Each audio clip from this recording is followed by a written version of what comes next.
నేను టారెంటిలా కోసం తీసుకొచ్చిన మీల్ వామ్స్ కొంచెం డిఫరెంట్గా బిహేవ్ చేస్తున్నాయి.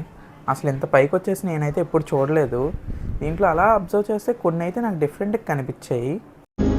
మీరేం టెన్షన్ పడకండి, కామ్గా ఉండండి. హే అందరికీ నమస్కారం. సో ఈరోజు వచ్చేసి మనకి ఓనిక్స్ ఆక్వా నుంచి అయితే ఒక పార్సిల్ వచ్చింది. అదేదో కాదు, నేనైతే ఒక ఫిల్టర్ తెప్పించాను అనమాట. మన దగ్గర క్రేఫిష్ ఉన్నాయి కదా, సో వాటి ఎక్వేరియంలో ఫిల్టర్ అయితే ఉండేది కాదు.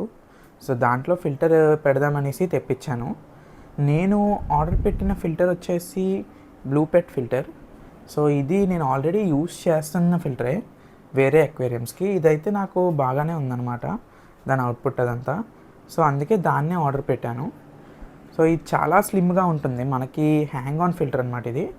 మ్యాక్సిమమ్ నేను ఎక్వేరియంస్కి ప్రిఫర్ చేసేది అయితే హ్యాంగ్ ఆన్ ఫిల్టరే, ఎందుకంటే అది ఎక్వేరియంలో ఎక్కువ ప్లేస్ ఆక్యుపై చేయదు అండ్ దాని క్లీనింగ్ కూడా ఈజీగా ఉంటుంది కంపేర్ టు ఇంటర్నల్ ఫిల్టర్స్.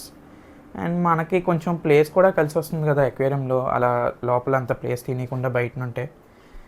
దీని వర్కింగ్ కూడా చాలా బాగుంటుంది, ఎందుకంటే ఆల్రెడీ ఈ చిన్న ట్యాంక్లో అయితే అదే ఉంది. సో చూసారు కదా, బ్యాక్ సైడ్ చాలా స్లిమ్గా ఉంటుంది అది. అంత స్లిమ్గా ఉన్నది మనకైతే లోపల ఆ పైకి పెట్టడానికి అయితే ఈజీగా ఉంటుంది. సో ఇదైతే ఓపెన్ చేసాక ఎలాగుంది, బట్ చూస్తుంటే అయితే అంతా బాగానే ఉంది, కానీ కొంచెం పైన మాత్రం చాలా ఇదైపోయింది అనమాట. దాన్ని అంతా సెట్ చేసుకొని నేనైతే నీట్గా మన క్రేఫిష్ ఎక్వేరియంలో పెట్టేసుకున్నాను. చూసారా, ఆ సైడ్కి అలా హ్యాంగ్ చేశాను అనమాట. సో ఇప్పుడు మనం కొంచెం ఫిల్టరేషన్ కోసం ఆలోచించాల్సిన అవసరం లేదు ఈ క్రేఫిష్ ట్యాంక్లో.